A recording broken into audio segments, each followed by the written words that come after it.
দেখতে পাচ্ছেন এই পিভিসি কার্ডের ঠিক উল্টো দিকে একটা স্ক্যানার রয়েছে। এই স্ক্যানারে স্ক্যান করলেই আপনি এটা শুনতে পাবেন 25টা এপিসোডে। আমরা চাই গোটা রাজ্যের প্রত্যেকটা মোবাইলে পিভিসি কার্ডে এই গীতা বাজুক, গোটা রাজ্য গীতাময় হয়ে উঠুক, গোটা রাজ্যের মানুষের গীতার এই শ্লোকগুলি আমাদের সনাতন ধর্মের মানুষকে ঐক্যবদ্ধ করতে সাহায্য করবে। আপনারা যারা বাসে আছেন, যারা ট্রেনে করে যাত্রা করছেন, বা কোথাও বসে আছেন, বন্ধু বান্ধবরা ক্লাবে বসে আড্ডা মারছেন, আপনারা গীতাটা চালিয়ে দিন। সবারকে ঐক্যবদ্ধ করতে, সনাতন ধর্মের মানুষকে ঐক্যবদ্ধ করতে এটা আমাদের একটা প্রয়াস। আমরা সেই প্রয়াসে আপনাদেরকে চাই।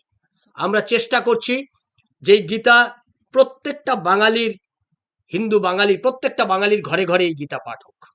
এই গীতা পাঠ প্রত্যেকটা ঘরে ঘরে, প্রত্যেকটা মন্দিরে, প্রত্যেকটা ক্লাবে, স্কুলে, সমস্ত ছাত্র ছাত্রী যারা রয়েছেন প্রত্যেকে, যারা